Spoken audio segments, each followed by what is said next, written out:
kericuhan di tengah-tengah Car Free Day di depan lampu merah Ramanda. Kericuhan terjadi di tengah pelaksanaan Hari Bebas Kendaraan Bermotor atau Car Free Day di Kota Depok, Jawa Barat pada Minggu pagi. Sejumlah warga menghadang dan meneriaki pengendara mobil Jeep yang nekat menerobos area Car Free Day. Meski dikepung warga, pengendara mobil tak mau membuka pintu maupun kaca mobilnya untuk menjelaskan situasi tersebut. Petugas kepolisian pun turun tangan untuk mengarahkan pengendara mobil agar bisa keluar dari area Car Free Day. Diduga hal ini terjadi lantaran minimnya pengawasan dari petugas kepolisian sehingga mobil tersebut masih dapat melintasi area Car Free Day di Jalan Raya Margonda, Kota Depok, Jawa Barat.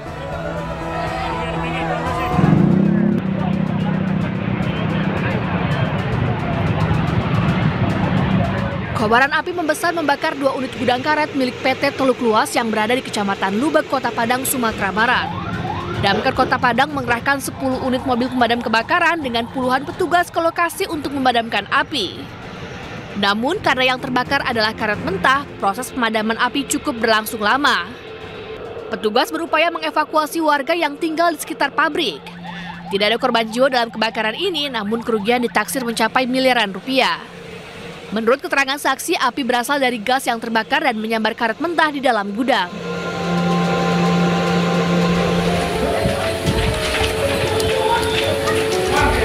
Sementara itu, sebuah gudang yang diduga digunakan sebagai tempat penimbunan BBM ilegal terbakar di kawasan Bonjo Baru, Kelurahan Tarok Dipo, Kecamatan Guguk Panjang, Bukit Tinggi, Sumatera Barat. Menurut warga, sebelum terjadi kebakaran terdengar suara ledakan dari dalam gudang. Petugas mengerahkan 11 unit damkar untuk memadamkan api. Tidak ada korban jiwa, namun kerugian diperkirakan mencapai 2 miliar rupiah. Sementara itu, 1 unit sepeda motor dan 4 unit mesin pompa ikut terbakar. Polisi masih menyelidiki identitas pemilik gudang dan penyebab pasti kebakaran. Dugaan sementara kebakaran terjadi akibat kelalaian pekerja saat memindahkan BBM. Tim Liputan, iNews melaporkan.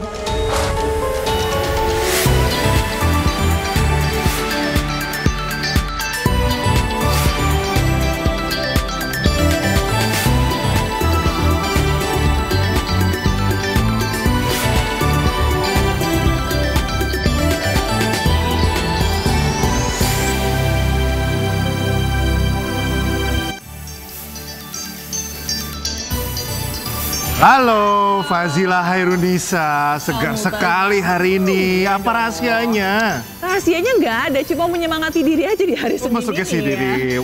Meskipun lagi nggak happy, dia happy aja. Meskipun dunia lagi gonjang-ganjing, tapi kita tetap happy karena kita menyapa pemirsa di iNews Today hari ini. Ya, karena banyak sekali informasi-informasi terupdate yang akan kita berikan untuk pemirsa. Salah satunya adalah ini kalau kita bahas cuaca, ini kan lagi nggak menentu nih kadang-kadang. Ini kan harusnya udah kemarau, udah panas, tapi tahu hujan. Dan hujannya disertai angin lagi. Kan agak-agak asing di bulan Mei itu masih ada banjir gitu. Jadi kita juga harus perhatikan beberapa kawasan begitu ya. Begitu. Dan beberapa memang di daerah di Indonesia juga banjir, Cikal gitu. Terlebih ini masalah kesehatan ya. Karena kita sambil bekerja juga, cuaca, kesehatan juga jadi fokus buat kita agar bisa tetap menjalani aktivitas sehari-hari. Jangan sampai sakit. Jadi kalau udah mulai, aduh meriang dikit, langsung vitamin, olahraga yang cukup, tidur yang Jangan cukup. Jangan diintar-intarin lah gitu, daripada makin parah kan. Benar. Tentunya sebelum kita masuk atau memperhatikan informasi-informasi, kita sapa dulu. Selamat pagi pemirsa, selamat datang di iNews Today. Apa kabar Anda hari ini? Senang sekali tentunya kami kembali hadir selama 1,5 jam ke depan untuk memberikan berbagai informasi penting, menarik, dan inspiratif untuk Anda. Dan dalam edisi hari ini kami akan menginformasikan sejumlah berita dan salah satunya yaitu ini mengenai revitalisasi Taman Kalijodo yang dijanjikan oleh Gubernur Jakarta karena kondisinya ini kian tak terurus. Ya, betul. Bersama saya Fazila Hairunisa. Dan saya Cika Mutazam dan inilah iNews Today selengkapnya.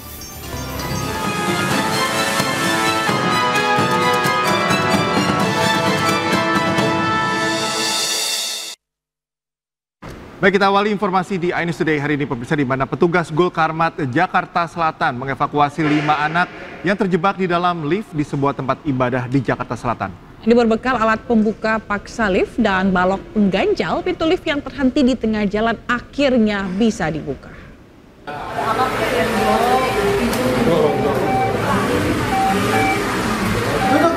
Nah, udah dibuka. Ketegangan terjadi saat petugas Gulkarmat Jakarta Selatan melakukan evakuasi terhadap 5 orang anak dari sebuah lift. Salah langkah, lift bisa saja terjun bebas dan nyawa yang ada di dalam lift jadi taruhannya. Berbekal alat pembuka paksa lift dan balok pengganjal, pintu lift yang terhenti di tengah jalan ini akhirnya bisa dibuka. Udah. Tepuk tangan pun langsung terdengar setelah seluruh anak yang ada di dalamnya berhasil dievakuasi. Menurut petugas, insiden ini terjadi ketika kelima anak usai melakukan ibadah. Selesai kebaktian mingguan, 5 orang anak ini hendak turun ke basement. Nah, tiba-tiba ketika ingin mencapai basement, disitulah terjadi kesalahan teknis atau kendala teknis terkait dengan lift sehingga berhenti secara mendadak. Tidak ada korban jiwa maupun luka dalam peristiwa ini. Dari Jakarta Selatan, Dan Helmi Sajangbati, iNews melaporkan.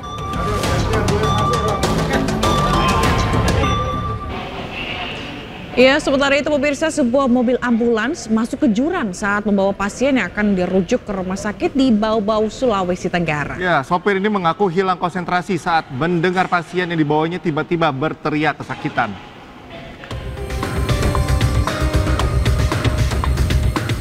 Sebuah mobil ambulans yang membawa pasien rujukan ke RSUD Palagimata, Bau-Bau, Sulawesi Tenggara masuk ke jurang.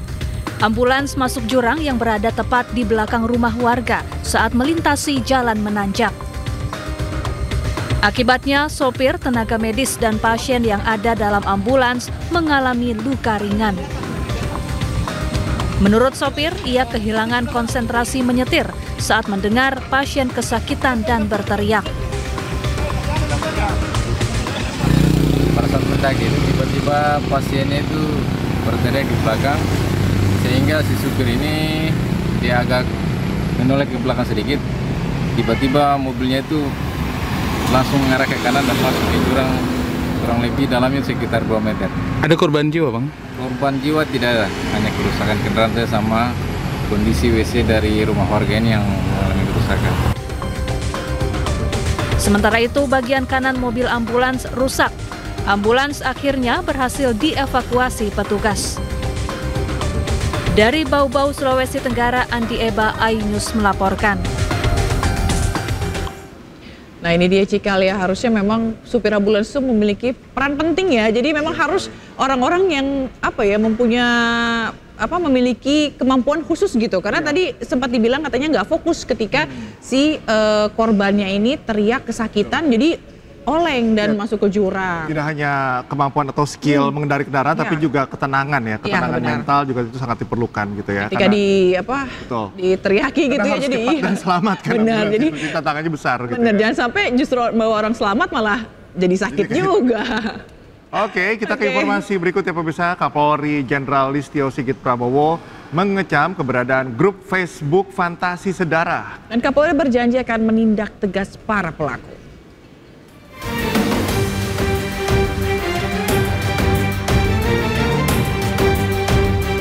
Polisi mendalami penyelidikan terhadap grup Facebook Fantasi Sedarah yang tengah menjadi kecaman publik. Grup ini berisi percakapan menyimpang tentang ketertarikan seksual terhadap anak atau keluarga kandung.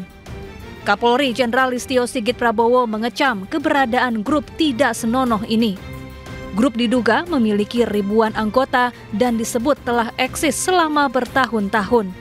Kapolri berjanji akan menindak tegas para pelaku. Ya, saya kira terhadap hal-hal yang berdampak, khususnya ini ancamannya terhadap masyarakat luas, Polri tentunya akan melakukan pendalaman, penyelidikan, dan tentunya akan tindak tegas. Dan itu bagian dari komitmen kita. Terima kasih. Sementara itu, Kementerian Komunikasi dan Digital telah memblokir 6 grup di Facebook berisi konten asusila yang membahas hubungan sedarah atau insest.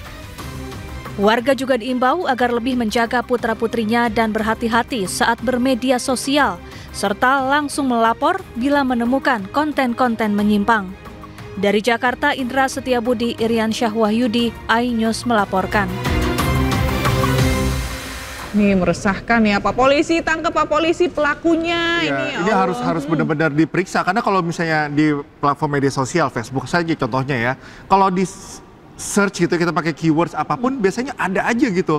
Sampai kalau kita misalnya kayak grup-grup yang aneh-aneh kayak gitu, ada. Kita mau keywords apalagi di Facebook muncul lagi itu ada. Jadi patroli siber itu sangat penting sekali untuk ditingkatkan ya. Ini nggak cuma di Facebook ya, di beberapa media sosial lain, hampir semua media X sosial. ya. Di X juga ketika kita ketik keyword tertentu gitu, itu juga muncul konten-konten yang meresahkan sekali. Jadi ini sebenarnya nggak cuma polisi, begitupun dengan kementerian terkait gitu ya. Pemerintah intinya bagaimana caranya untuk mengantisipasi atau mengatasi solusi gitu ya. Sinergitasnya harus tinggi. Benar, dan khususnya untuk yang fantasi sedarah ini gitu ya, Pak, tolong Pak cepat ditindak gitu. Karena ini benar-benar meresahkan banget dan udah juga muncul desakan-desakan untuk segera ditangkap para pelakunya.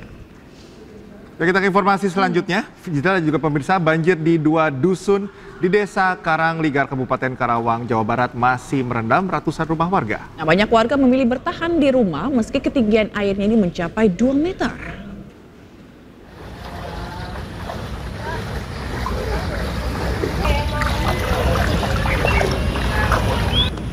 Debit air di Dusun Pangasingan dan Dusun Kampek di Desa Karangligar, Kecamatan Teluk Jambe Timur, Kabupaten Karawang, Jawa Barat hingga Senin pagi masih tinggi akibat meluapnya Sungai Cibeet dan Sungai Citarum sejak hari Minggu.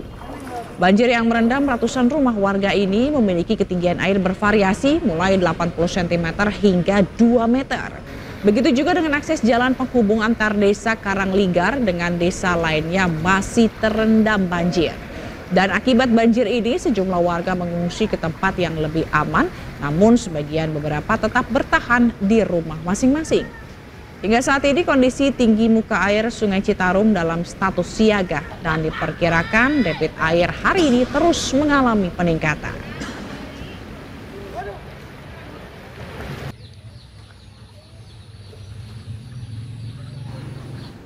Dan untuk informasi terkini kita akan bergabung dengan Rudi Setiawan di Desa Karangligar, Karawang. Rudi, bagaimana kondisi terkini di Desa Karangligar? Apakah ketinggian atau debit airnya masih tinggi? Ya, Zika dan Zila dan pemirsa, selamat siang. Kami informasikan untuk banjir di Kabupaten Karawang, Jawa Barat. Saya saat ini berada di lokasi di 2 dusun, di mana saya saat ini tepatnya di Dusun Kampek. Memang di lokasi Kecamatan Teluk Jambe Timur, Kabupaten Karawang, Jawa Barat ini banjir ada di 2 dusun yang saat ini masih melanda banjir. Dan ketinggian air memang masih bervariasi ya. Zila dan Zika, bahwa untuk banjir saat ini karena debit air yang terus meninggi sejak minggu kemarin dan pada pagi Senin ini. Kami informasikan memang sebelumnya banjir sempat surut, namun kondisi debit air Sungai Citarum dan Sungai Cibeet kondisinya dalam status siaga, sementara untuk Sungai Cibeet sendiri dalam status siap, di mana untuk arus debit air sampai saat ini memang terus meningkat. Artinya memang tidak separah pada bulan kemarin, dan kondisi yang ini merupakan kondisi yang paling terparah juga. Ya, saya hanya bisa menggambarkan kondisi yang saat ini di belakang saya ini merupakan rumah warga yang sudah ditinggalkan oleh para pemiliknya, yang baru saja beberapa menit mereka sudah mengevakuasi barang-barangnya karena mereka ingin mengungsi ke tempat yang lebih aman. Dan saya gambarkan juga bahwa di sebelah kanan ini juga ada banyak warga ada sebagian warga yang masih berusaha untuk melakukan mencoba untuk mengungsi. Dan di sini lihat ini ada beberapa warga. Nanti saya juga akan meminta keterangan terkait masalah banjir yang terjadi di Kecamatan Teluk Jambe Timur yang berada di Dusun Kampek dan Dusun Karangligar. Maksud saya Dusun Pangasinan di Desa Karangligar. Ya, ini kondisi terkini. Ya, ini kondisi terkini untuk di area jalan masih tinggi. Ya, di mana memang ini bisa Anda lihat bahwa ada warga juga di sini sedang berusaha mengambil barang-barang di mana memang barang-barang mereka masih banyak yang belum dievakuasi. Ya. Di sini juga ada beberapa warga yang sudah sedang mencoba untuk ke tempat-tempat pengungsian, dan ini ya ada beberapa warga ini yang sudah juga ini baru saja barusan keluar. Mereka berusaha untuk mengungsi ke tempat yang lebih aman, di mana memang di depan ini kondisi air untuk di jalan itu bervariasi. Zika dan Zila, ada air ketinggian di sini mulai dari kalau di jalan ini mulai, nah ini gambar sebetis orang dewasa atau sedengkul orang dewasa ya, di mana kalau kita melihat untuk jalur ke kiri itu kondisi jalur di akses jalan itu bervariasi mulai sedada orang dewasa. Dan perlu kami informasikan juga bahwa untuk tenda-tenda pengungsian di sini memang belum disediakan oleh pemerintah daerah ataupun desa setempat, di mana warga lebih banyak memilih tempat-tempat kerabat atau saudara dan juga masjid-masjid setempat. Dan ini merupakan lokasi yang paling kondisinya terbilang cukup ini ya, parah. Ya, ini salah satu warga nih. Saya mau tanya nih. Ya, salah satu warga yang sedang dari tadi sepertinya sibuk hilir mudik. Ya, Pak, mungkin bisa dijelaskan Pak di sini. Bapak sini ya, Anda lihat. Pak, bisa dijelaskan Pak untuk belah mari Pak. Nah, dengan siapa namanya Pak? Dadang. Pak Dadang. Ya, Pak Dadang tadi saya perhatikan ini lagi sibuk. Ini lagi mengevakuasi atau lagi apa sih sebenarnya dari tadi? Evakuasi juga, terus sampahnya juga. Terus? Kalau ibaratnya nggak diituin kan sampahnya masuk rumah. Ya. Nah, terus? Maksudnya apa lagi ya? Nah, ini kan kalau kemarin air belum terlalu tinggi. Nah, kalau kondisi air sekarang ini sebenarnya lebih mana, tinggi sekarang atau kemarin? Lebih tinggi sekarang. Iya. Nah, saya keluar tadi malam jam 1. Jam 1. 1 malam. Jam 1 malam. Iya. Itu kayaknya di sana lebih dalam ya kalau di sana? Kalau di sana lebih dalam lagi. Sekitaran sedada orang dewasa. Di sana dada orang dewasa. Iya. Udah pada mengungsi belum di sana? Udah Pak. Udah pada mengungsi? Udah. Ya, Pak Dadang sendiri kenapa belum mengungsi nih? Lagi ituin barang juga, lagi naikin barang, ngamanin barang aja. Ngamanin barang. Iya. Ya. Masalahnya kalau terlalu gede, barang juga hancur juga. Hancur juga, ya. Ini yang berapa kali terendam banjir? Untuk tahun ini yang kedua kali. Ini kedua kali. Untuk tahun ini. Ini, ya. Cuma lebih parah yang tahun kemarin ya? Ya, tahun kemarin. Bulan kemarin maksudnya, bulan kemarin belum puasa ya? Iya, lebih parah. Ya. Ini rencana mau ngungsi kemana nih? Saudara. Saudara? Iya. Iya. Jadi ke saudara ya? Iya. Iya. Ya, baik. Makasih Pak Dadang ya. Siap.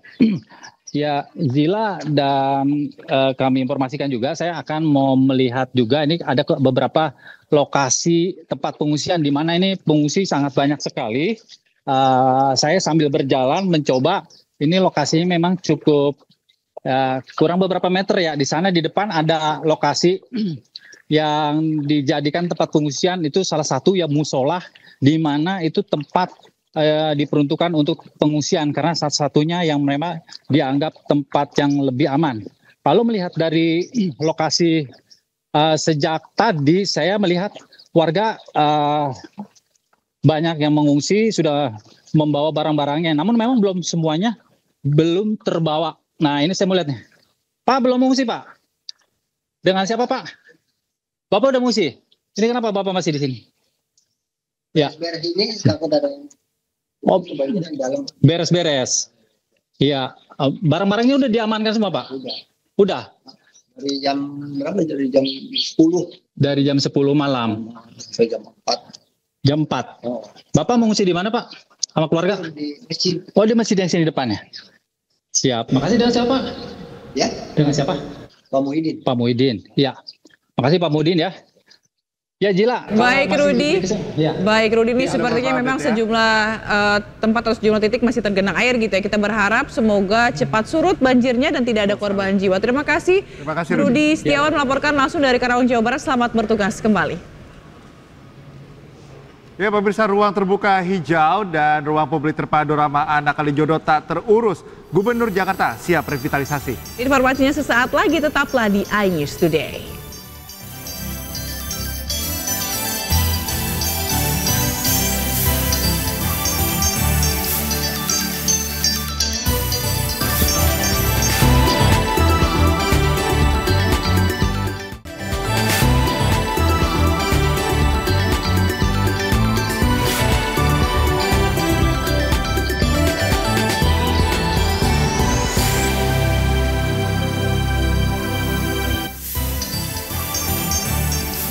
Anda kembali di iNews Today. Pemirsa, Gubernur Jakarta Pramono Anung akan melakukan revitalisasi ruang terbuka hijau atau RTH dan ruang publik terpadu ramah anak atau RPTRA Kalijodo.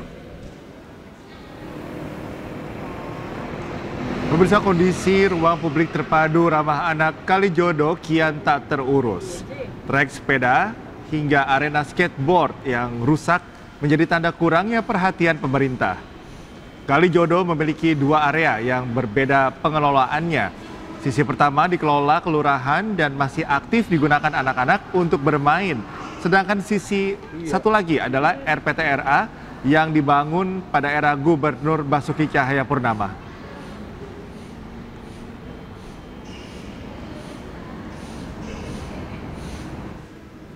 Gubernur Jakarta Pramono Anung meninjau RPTRA Kalijodo Jakarta Utara. Dalam kunjungannya ini, Pramono menargetkan revitalisasi RPTRA Kalijodo rampung dalam 6 bulan ke depan.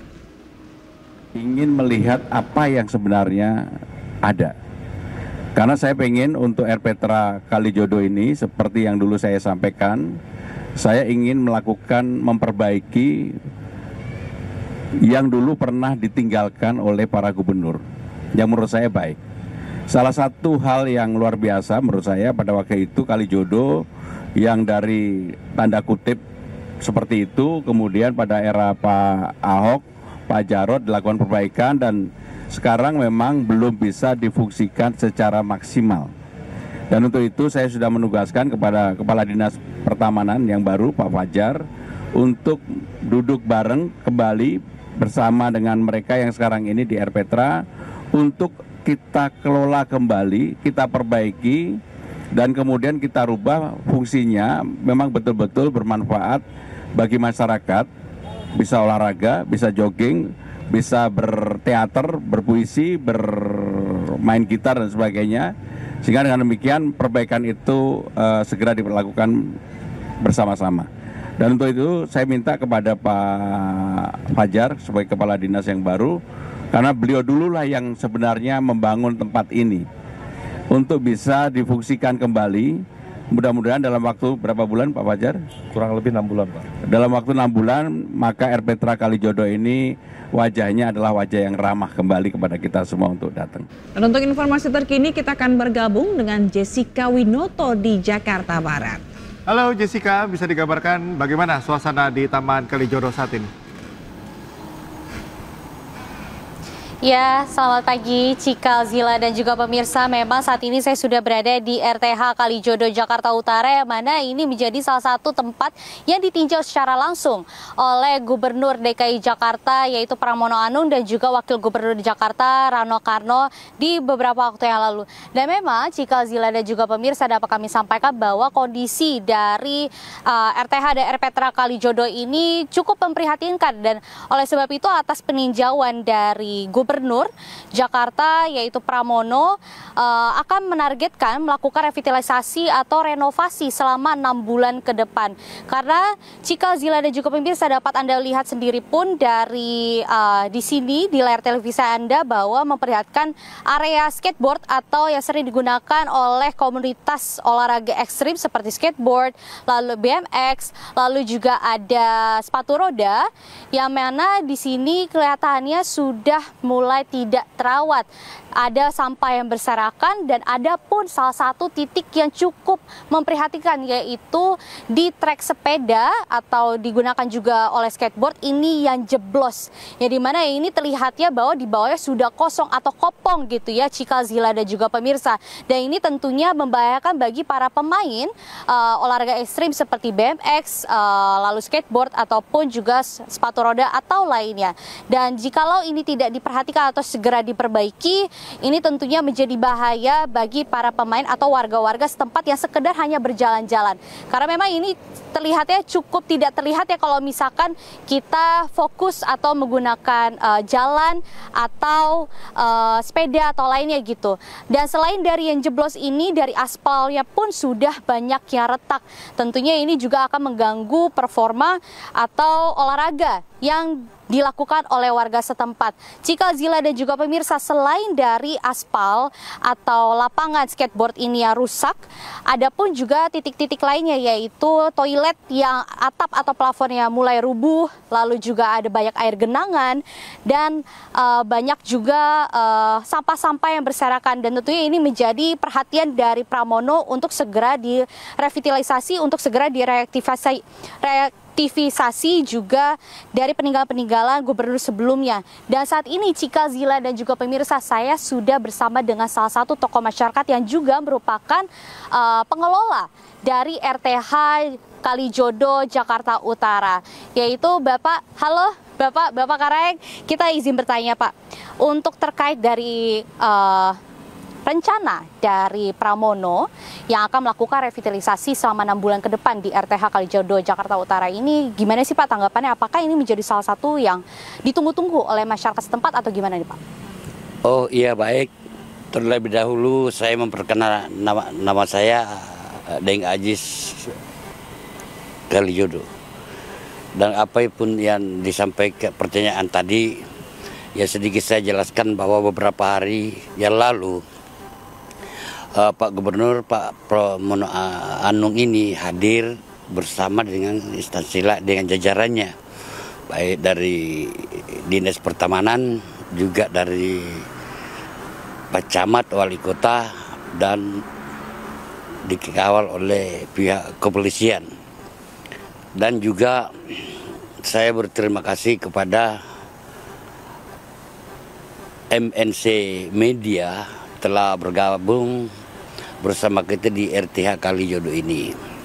Dan apapun yang menjadi poin penting bahwa kedatangan Pak Pramono Anung ini bersama jajarannya, ya tiada lain hanya untuk meninjau tentang kondisi RPTRA dan RTH Kalijodo ini, dan harapan ya masyarakat, apalagi pedagang yang berhubungan dengan UMKM ini, sangat mengharapkan untuk secepatnya ditindaklanjuti oleh program gubernur ini.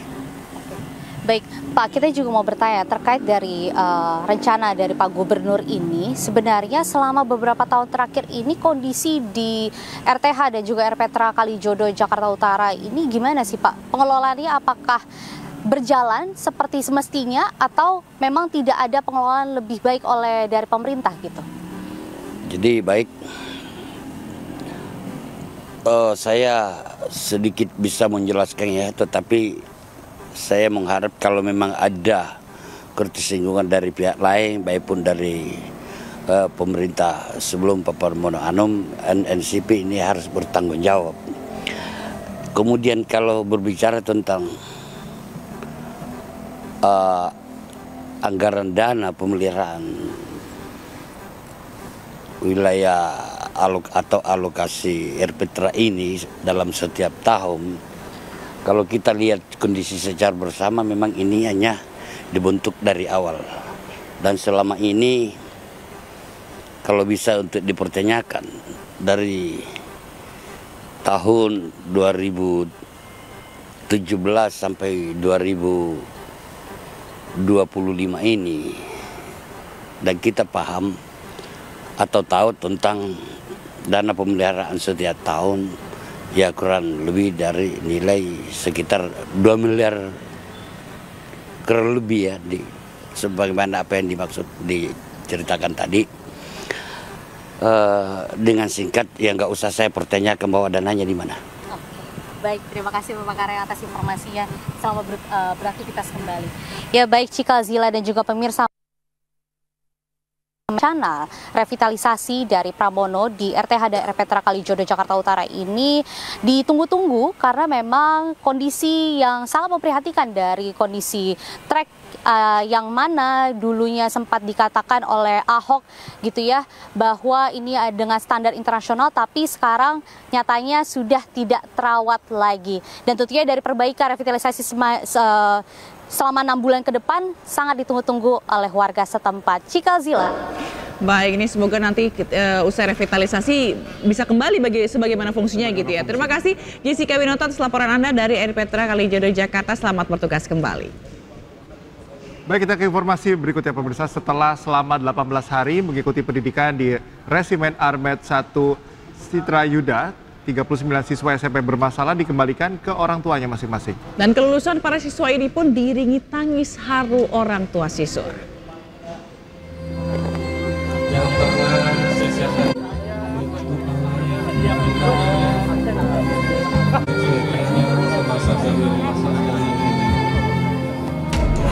Tangis haru mewarnai proses kelulusan gelombang pertama 39 siswa bermasalah yang usai menerima pembinaan di Resimen Armet 1 Citrayuda, Purwakarta, Jawa Barat. Para orang tua dan siswa tak bisa menahan tangis saat kembali bertemu.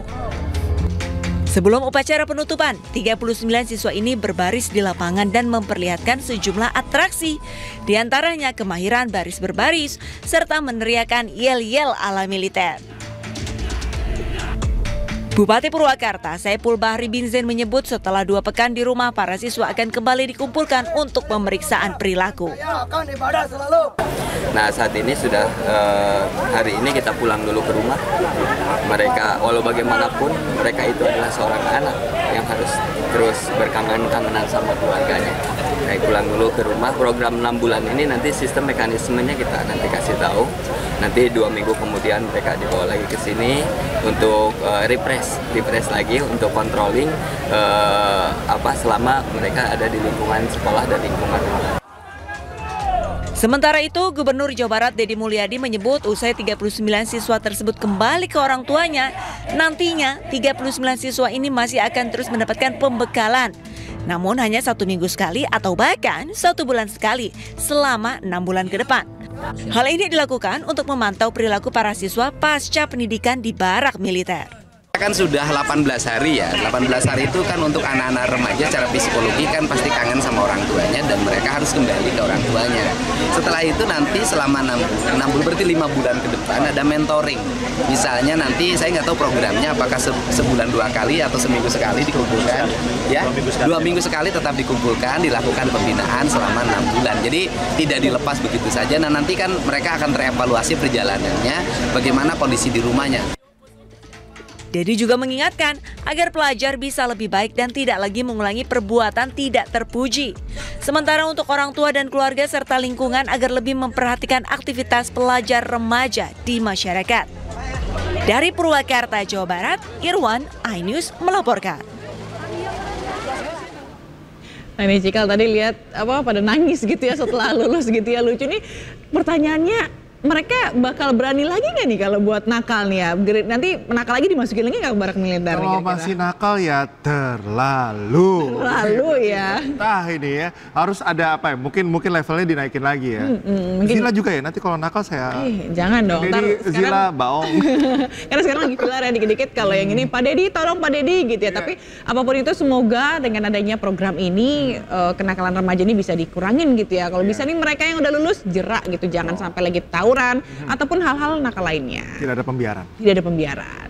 Nah, dan informasi lainnya pemirsa, Gubernur Jawa Barat Deddy Mulyadi ini juga akan memperlakukan jam malam pada pelajar di waktu sekolah. Ya, hal tersebut dilakukan demi mengurangi tindakan yang merusak perilaku pelajar.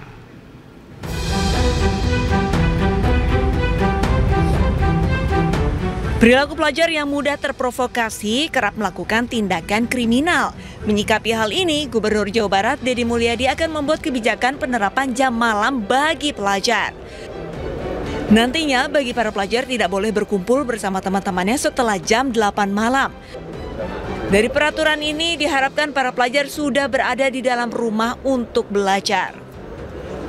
Di jam-jam tertentu mungkin saya akan memberlakukan pada hari-hari belajar itu tidak boleh lagi nongkrong di atas jam 8 misalnya, karena kan mereka harus di rumah. Karena ketika di luar itu godaannya terlalu banyak, sehingga hari ini saya juga bersyukur di berbagai tempat mengalami penurunan, anak-anak mulai bersekolah dengan baik, tawuran mulai menurun, kemudian juga anak-anak sudah senang berjalan kaki. Ini kan sebuah sinyal bahwa seluruh kebijakan akan berjalan manakala dilakukan secara silensius. Jangka panjang, harapan dari kebijakan ini adalah mengurangi risiko tawuran hingga aktivitas geng motor yang meresahkan. Dedi juga melarang pelajar ke sekolah menggunakan kendaraan motor jika belum memiliki SIM, kecuali sekolahnya tidak bisa dijangkau dengan kendaraan umum. Dari Bandung, Jawa Barat, Ervan David, iNews melaporkan.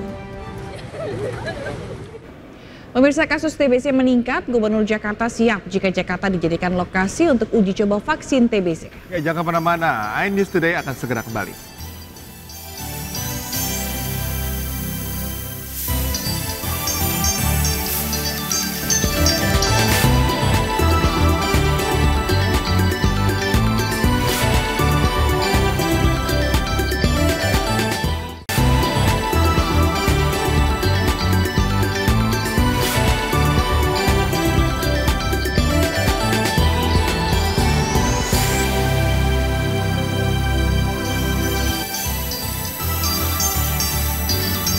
Kembali di iNews Today, pemirsa, kita simak ke informasi berikutnya. Tentunya pemirsa, sidang perdana mantan Ketua Pengadilan Negeri Surabaya Rudi Suparmono dalam kasus dugaan suap vonis bebas Gregorius Tanur digelar hari ini.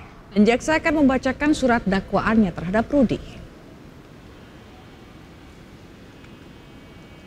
Rudi Suparmono merupakan Ketua PN Surabaya ketika perkara Ronald Tanur mulai terdaftar pada Maret 2024. Rudi diduga menjadi penghubung pengacara Ronald Tanur, Lisa Rahmat, dalam menunjuk majelis hakim yang akan menangani perkara kliennya.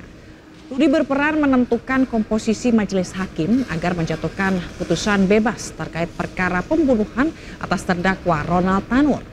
Rudi diduga menerima suap $63.000 Singapura atau 750 juta rupiah.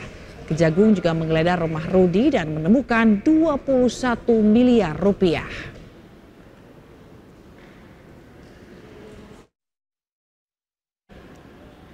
Dan pemirsa, untuk informasi terkini kita sudah terhubung dengan rekan Galuh Pandu di Pengadilan Tipikor Jakarta. Ya, Galuh, bagaimana jalannya sidang mantan Ketua PN Surabaya Rudi Suparmono? Ya, hari ini di Pengadilan Tipikor Jakarta, Cikal dan Zila serta pemirsa digelar sidang dakwaan kepada mantan Ketua Pengadilan Negeri Surabaya itu Rudi Suparmono, yaitu Rudi Suparmono diduga atau didakwa sebagai bagian dari yang menyuap dalam kasus Ronald Tanur yang melibatkan perkara kematian Dini Sera Afriyanti. Dan Rudi didakwa menerima suap dalam kasus yang berujung pada vonis bebas Ronald Tanur terhadap kematian Dini Sera Afriyanti. Dalam dakwaannya, jaksa KPK menyebut bahwa Rudi Suparmono menerima permintaan dari pengacara Lisa Rahmat atas permintaan dari ibunda Ronald Tanur, yaitu Mei Rizka Wijaya, yang menginginkan putranya agar terbebas dari segala bentuk vonis atau tuntutan hukum kepada dirinya. Dan Rudi ini kemudian menghubungi mantan pejabat MA. Maksud kami, Rudi terlibat sebelumnya oleh kasus tersebut, yang mana bahwa Lisa sebagai pengacara dari Ronald Tanur menghubungi mantan pejabat MA Zarof Richard yang lantas mempertemukannya dengan Rudi Suparmono. Kemudian Rudi menyanggupi permintaan tersebut dan menunjuk Erin Tuah Damanik sebagai ketua majelis. Kemudian ada anggotanya yaitu Mangapul serta Heru Hanindyo sebagai anggota. Dan sebelumnya ketiga hakim tersebut sudah divonis bersalah, yaitu mereka dihukum dengan hukuman 7 tahun penjara untuk Erin Tuah Damanik dan Mangapul, sementara Heru Hanindyo dihukum 10 tahun penjara. Dan saat ini sidang masih belum berlangsung dan rencananya akan berlangsung yang seharusnya dijadwalkan pada pukul 10.00 waktu Indonesia Barat, namun sampai sejauh ini belum berlangsung dan kami akan terus mengabarkan informasinya terkini kepada Anda, Cikal dan Zila. Kembali ke Anda. Ya, baik Galuh, terima kasih atas informasinya dari Pengadilan Negeri Jakarta Pusat. Selamat bertugas kembali. Ya, kita ke informasi berikutnya. Mantan Ketua Pengadilan Negeri Surabaya, Rudi Suparmono, ditetapkan sebagai tersangka dalam kasus suap vonis bebas Gregorius Ronald Tanur. Dan Kejaksaan Agung menyita uang 21 miliar rupiah dari rumah Rudi.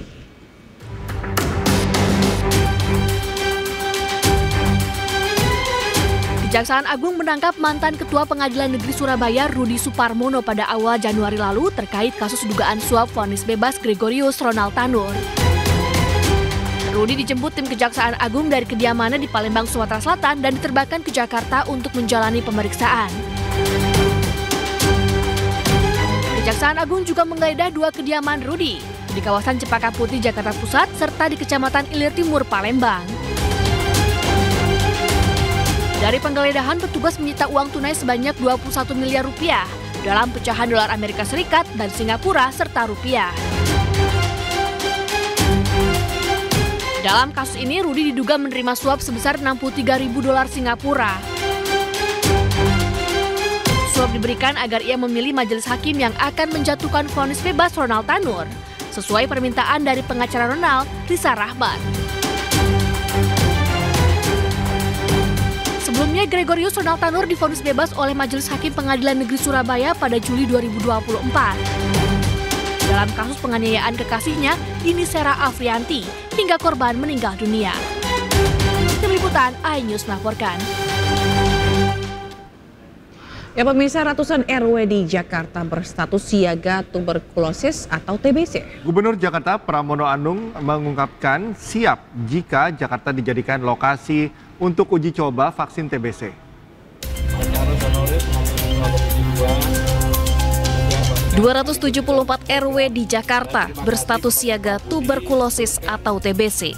Untuk menekan angka penularan kasus TBC di Jakarta yang terbilang sangat tinggi, Dinas Kesehatan DKI Jakarta melakukan pengendalian kasus TBC berbasis komunitas. Masyarakat yang dirasa pernah melakukan kontak erat dengan penderita TBC diminta agar segera memeriksakan diri ke fasilitas kesehatan yang ada di Jakarta. Pasukan putih diluncurkan untuk tracing kasus TBC di Jakarta. Gubernur Jakarta Pramono Anung juga menyatakan Jakarta siap menjadi lokasi uji klinis vaksin TBC jika sudah diputuskan pemerintah pusat. Di Jakarta sedang mengalami kenaikan TBC-nya, tapi belum perlu kemudian ditanggapi berlebihan. Ada, dan kemarin mereka sudah mulai turun tangan ke lapangan. Boleh dicek terutama di daerah Jakarta Timur, Jakarta Selatan. Ya, terserah pemerintah pusat. Kalau pemerintah pusat kemudian menetapkan Jakarta sebagai salah satu vaksin, ya kita ikut aja. Karena itu kewenangan sepenuhnya pemerintah pusat. Saat ini vaksin TBC bekerja sama dengan Gates Foundation memasuki uji klinis fase 3. Indonesia menjadi salah satu negara yang terlibat dalam pengembangan vaksin tuberkulosis. Perwakilan Gates Foundation juga telah berkunjung ke kantor Badan Pengawas Obat dan Makanan di Jakarta sebagai tindak lanjut kerjasama pengembangan vaksin. Dari Jakarta, Tim Liputan iNews melaporkan. Sementara itu, pemirsa, pelaksanaan program uji klinis vaksin TBC yang disponsori The Gates Foundation menimbulkan keresahan publik terkait efek samping dari vaksin. Dan Menteri Kesehatan pun membantah narasi yang menyebut Indonesia dijadikan kelinci percobaan dengan sejumlah efek samping yang menyeramkan. Ini bukan vaksin Bill Gates. Ini vaksin yang buat adalah perusahaan GlaxoSmithKline yang memang benar-benar ahli dalam membuat vaksin. Nah, itu himbauan saya kepada masyarakat, tolong agar lebih berhati-hati dalam memforward, menangkap, mencerna, kurangi emosi, dan recheck lagi. Untuk media-media formal di sini, para wartawan, ini adalah tugas dari para wartawan untuk menyampaikan yang benar, berita yang terverifikasi itu seperti apa. Sehingga kita bisa memastikan bahwa informasi yang sampai ke publik adalah informasi yang benar sesuai. Sementara itu pemirsa, provinsi dengan kasus TBC terbanyak dipegang Jawa Barat dengan 234.710 kasus.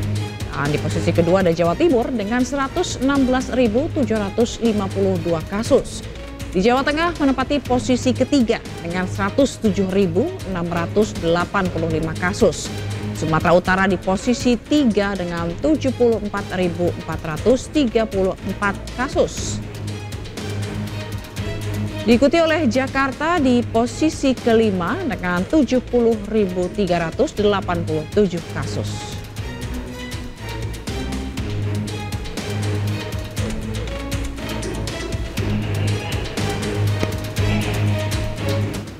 Pemirsa, kasus TBC di Indonesia terus meningkat. Dan berikut kita simak data dari Kementerian Kesehatan.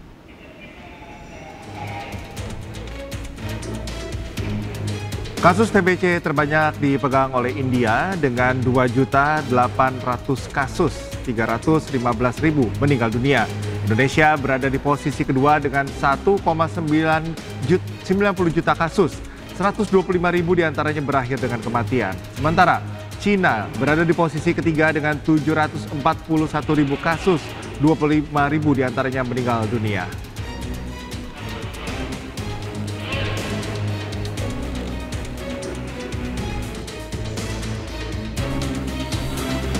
Pemirsa, salah satu jemaah haji tertua Indonesia telah tiba di Jeddah, Arab Saudi. Dan kemana-mana, iNews Today akan segera kembali usaha jeda berikut ini.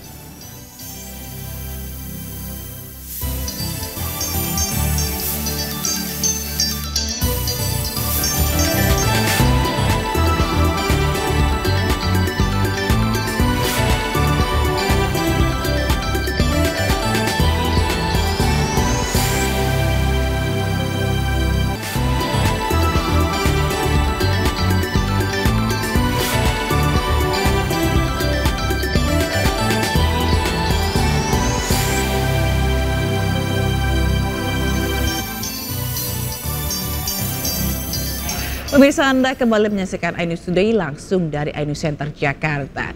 Dan kita ke informasi mengenai viral nih di media sosial mengenai video tenaga medis yang menampar balita saat sedang disunat di Cianjur, Jawa Barat. Pelaku sekaligus pemilik klinik berdalih refleks melakukan tindakan kekerasan karena balita terus meronta-ronta saat proses sunat.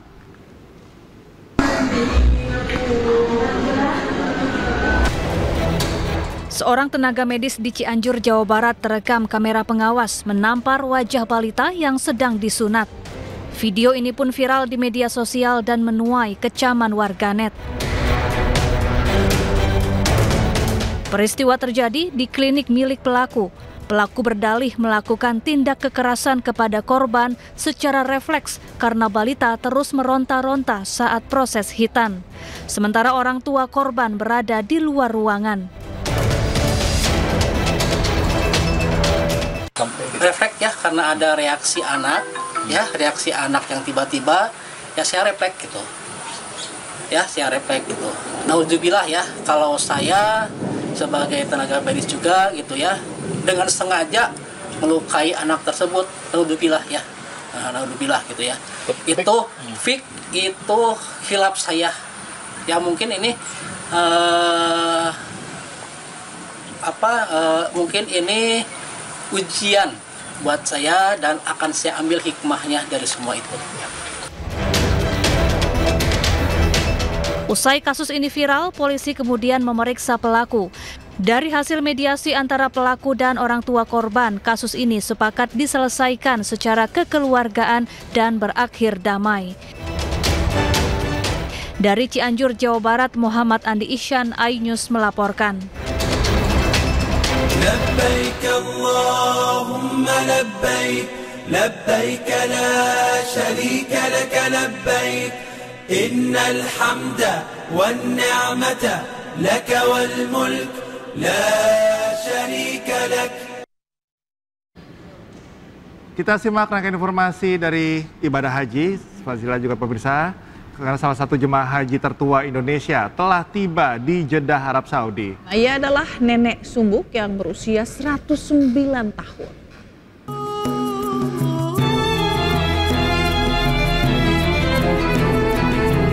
Nenek Sumbuk, jemaah calon haji tertua Indonesia, berusia 109 tahun, akhirnya tiba di Arab Saudi. Mendarat di Bandara Internasional King Abdul Aziz, Jeddah, Arab Saudi pada Minggu pagi waktu Arab Saudi. Nenek Sumbuk berangkat dari embarkasi Jakarta Bekasi, JKS 33, dan mendarat di Terminal Haji Fast Track, Bandara Jeddah.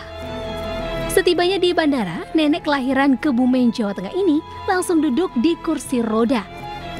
Nenek Sumbuk sangat bahagia akhirnya sampai di Tanah Suci. Nenek Sumbuk datang ke Arab Saudi tidak sendirian. Ia datang ditemani sang anak. Di pesawat, kadar oksigen Nenek Sumbuk sempat menurun. Beruntung petugas sigap memberikan bantuan. Dari Jeddah, Arab Saudi, Ramdhani melaporkan. Ya, sementara itu pemirsa, di tengah padatnya pelaksanaan rangkaian ibadah haji, perhatian terhadap jemaah lanjut usia menjadi prioritas utama. Para petugas haji bekerja tanpa lelah memberikan pelayanan ekstra bagi para jemaah lansia, bahkan hingga memandikan dan menyuapi mereka.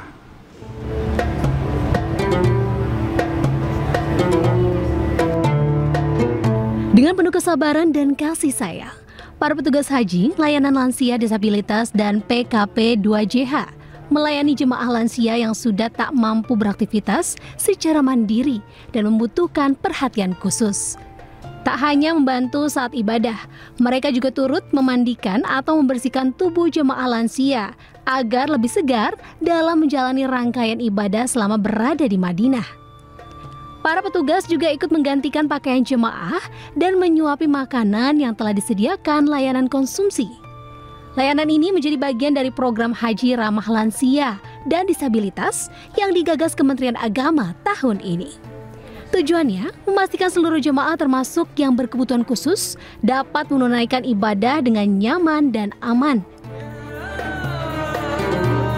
Pelayanan yang diberikan kepada jamaah terutama lansia itu jamaah-jamaah lansia yang sekiranya membutuhkan perhatian khusus. Pada umumnya jamaah yang lansianya tidak bersama keluarganya, itu dimulai dari pagi hari, siang hari, dan malam hari. Seperti memandikan, memberikan makan, serta memberikan bantuan kepada jamaah tersebut ke tempat ibadah. Sebuah potret ketulusan dalam tugas suci. Para petugas haji bukan sekedar bekerja, melainkan juga mengabdi dengan hati. Dari Tanah Suci, mereka membawa pulang bukan sekedar pahala, tetapi juga kasih kemanusiaan yang menyentuh hati. Dari Madinah, Arab Saudi, Gigi Irfan melaporkan. Kementerian Kesehatan mengimbau jemaah haji untuk waspada terhadap penyebaran penyakit MERS-CoV di Tanah Suci. Himbauan ini menyusul temuan 9 kasus terkonfirmasi MERS-CoV pada periode 1 Maret hingga 21 April 2025. Ya pemirsa, meskipun virus MERS-CoV ini tidak banyak dan terkendali di Arab Saudi, namun jemaah haji diminta untuk lebih waspada. MERS-CoV merupakan penyakit sistem pernapasan serius yang disebabkan oleh virus corona. Penularannya dapat terjadi melalui kontak dekat dengan hewan terinfeksi, terutama unta, atau melalui droplet pernapasan dari manusia ke manusia. Dan gejala yang ditimbulkan antara lain yaitu batuk, sulit bernapas, dan demam.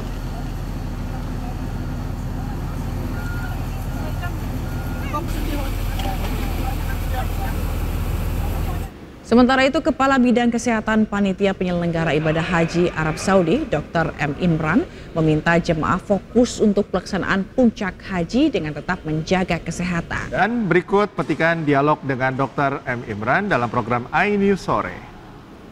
Jadi untuk setiap jemaah haji yang tiba di Tanah Suci, ini langsung mendapatkan bekal penyuluhan dari para ketua kloter dan juga para TKH kita yang ada di kloter untuk senantiasa menjaga kesehatan, termasuk juga menggunakan masker ketika mereka beraktivitas di luar gedung, terutama ketika mereka berada di tengah kerumunan orang pada saat tawaf misalnya, atau pada saat melakukan sa'i di Masjidil Haram.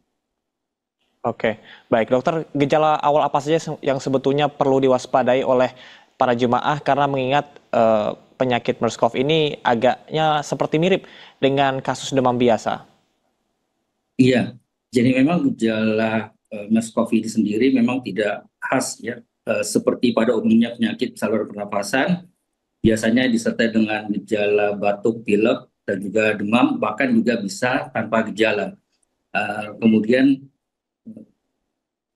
MERS-CoV ini ya bisa juga menyebabkan timbulnya gejala saluran nafas yang lebih berat seperti sesak napas, bahkan bisa kemudian jatuh pada kematian.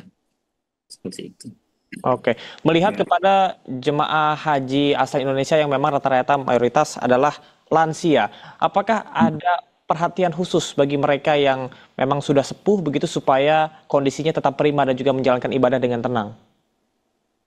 Iya, memang untuk jemaah haji lansia, memang mereka mendapatkan perhatian khusus, ya, jadi terkait dengan kesehatan mereka yang secara geriatri ya, karena memang sudah ada penuaan karena unsur penuaan ya, sehingga kemudian ada penurunan daya tahan tubuh, maka kepada jemaah haji lansia memang diutamakan agar mereka lebih banyak beristirahat dan melaksanakan sholat wajib 5 waktu di hotel-hotel di Mekah, karena ini lebih aman buat mereka, terutama untuk menghadapi puncak ibadah haji nanti di Arafah Musdalifah dan Mina. Pemirsa, Ambo Benu Petanini, seorang jemaah haji embarkasi Makassar, meninggal dunia saat berada di tanah suci Mekah. Kesehatan Ambo menurun setelah melaksanakan kegiatan umroh.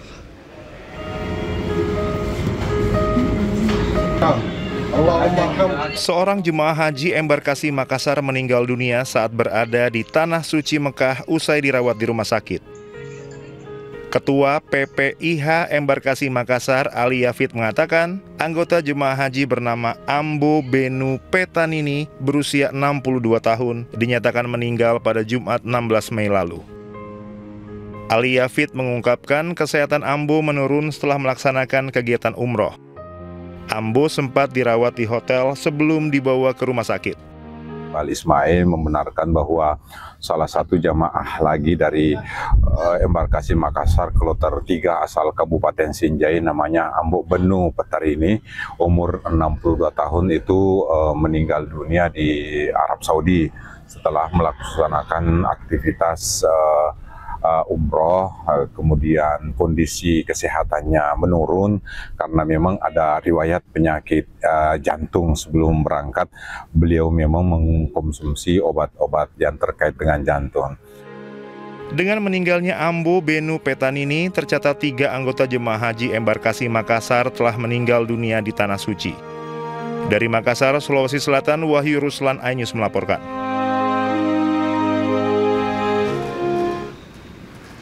Dianggap remeh oleh masyarakat sekitar karena profesinya, seorang tukang pijat keliling berhasil naik haji. Ya, selama menabung 13 tahun, tukang pijit keliling asal Sidoarjo ini akan berangkat dengan kloter 57 embarkasi Surabaya.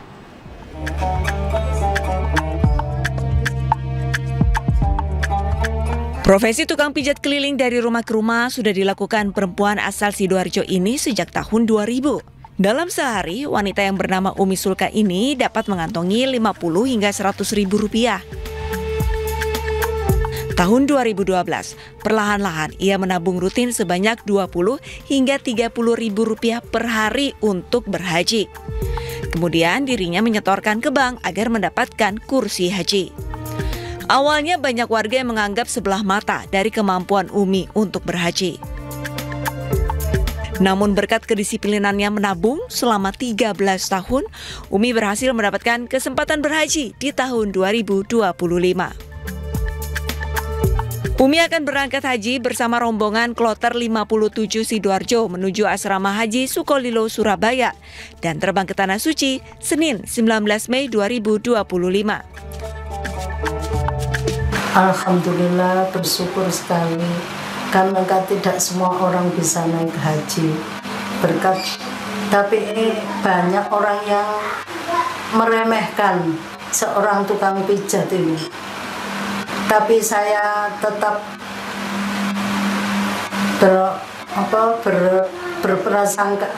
berbaik sangka. Umi berharap ibadah haji yang dilaksanakannya bisa berjalan lancar, mulai dari sejak berangkat hingga pulang nanti. Dari Sidoarjo, Jawa Timur, Pramono Putra, iNews melaporkan. لبيك اللهم لبيك لبيك لا شريك لك لبيك إن الحمد والنعمة لك والملك لا شريك لك. Pemirsa, Leo XIV, Paus Amerika pertama, dilantik secara resmi sebagai Paus ke-267. Jangan kemana-mana, iNews Today segera kembali.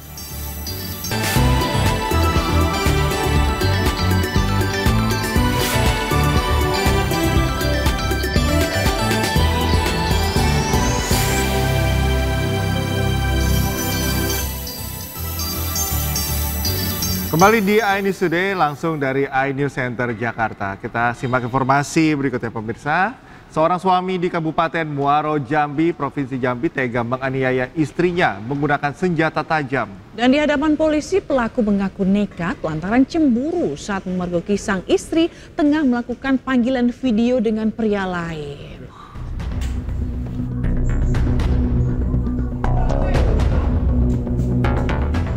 Seorang pria menggunakan senjata tajam jenis celurit tengah menganiaya dan mengancam istrinya di Kecamatan Mestong, Kabupaten Muaro Jambi, Provinsi Jambi.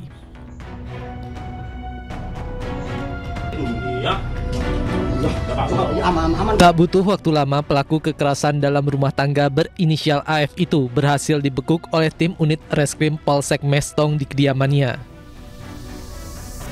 Penangkapan pelaku dilakukan polisi usai adanya laporan korban terkait tindak kekerasan yang kerap dialaminya. Diketahui pelaku nekat menganiaya dan mengancam sang istri menggunakan senjata tajam lantaran cemburu. Pelaku emosi saat mengetahui korban tengah melakukan panggilan video dengan pria lain. Motif dari pelaku melakukan tindakan kejahatan tersebut ialah karena adanya perasaan cemburu terhadap korban. Cemburu kenapa tuh? Mungkin bisa jelaskan? Ada buktinya. Ada bukti istri melakukan video call dengan laki-laki lain. Atas perbuatannya pelaku dijerat pasal 44 Undang-Undang KDRT dengan ancaman hukuman 5 tahun penjara. Ya pemirsa, puluhan mama di Grobogan menggeruduk dan menduduki sebuah kandang ayam yang berdekatan dengan permukiman di Grobogan, Jawa Tengah. Jangan lawan mak-mak ya. Jangan lawan Karena mereka ini jengkel karena puluhan ribu bangkai ayam yang sudah ditumpuk di pinggir kandang selama 3 minggu menimbulkan polusi bau dan lalat yang menyebar ke rumah warga.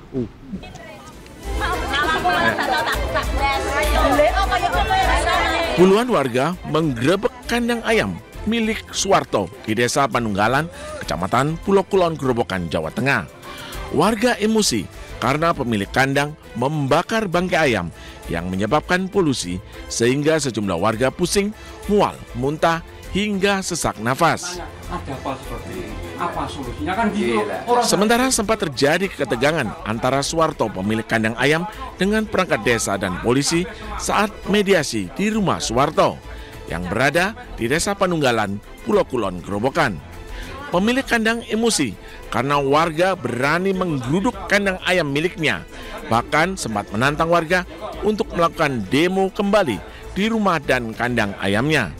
Sementara itu, puluhan emak-emak dan warga lainnya tetap bertahan dengan menduduki kandang ayam sambil menunggu hasil mediasi meski harus sambil menutup hidung. Resah, yang jelas merasa resah adanya bau kotoran ayam, bangkai ayam itu merasa resah. Tapi sempat dimediasi enggak? Udah. Ada pertemuan? Ada. Gimana? Pak Lurah sama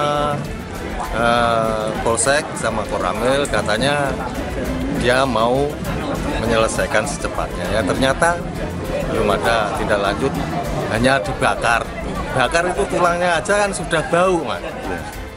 Setelah mediasi yang alot, pemilik kandang akhirnya mau menuruti tuntutan warga, mengubur 30 ton bangkai ayam dengan mendatangkan alat berat untuk membuat lubang besar mengubur seluruh bangkai ayam.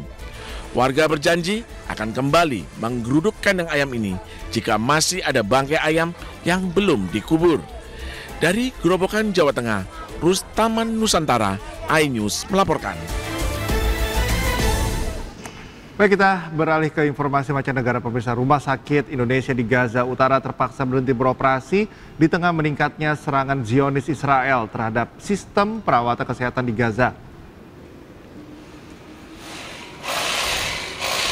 Serangan udara tanpa henti kembali dilakukan Zionis Israel terhadap fasilitas medis di Gaza, Palestina. Israel sekali lagi menargetkan Rumah Sakit Indonesia dan Wisma Jos Rizal yang terletak di Beit Lahia, Gaza Utara. Serangan biadab penjajah tersebut dilakukan dengan pesawat tak berawak. Rumah Sakit Indonesia adalah salah satu fasilitas medis utama di utara. Dan sekarang sebagian besar tidak berfungsi sehingga mempengaruhi peluang pasien untuk bertahan hidup. Akibat serangan ini, seluruh rumah sakit di Provinsi Gaza Utara tidak ada yang beroperasi.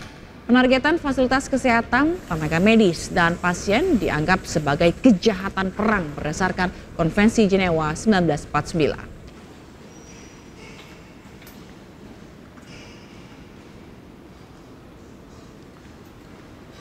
Dan informasi tadi sekaligus menutup jumpa kita di iNews Today hari ini. Temukan informasi-informasi terbaru lainnya di www.inews.co.id dan cuplikan tayangan berita iNews dapat Anda saksikan di kanal YouTube @official_inews. Dan setelah ini Anda akan bisa langsung menyaksikan iNews Siang bersama rekan chef Fatih Suryo dan Arlista Hadi. Saya Cikal Mutazam. Dan saya Fazlah Kairunisa pamit undur diri. Selamat beraktivitas, sampai jumpa esok di jam yang sama. Terima kasih dan bye-bye.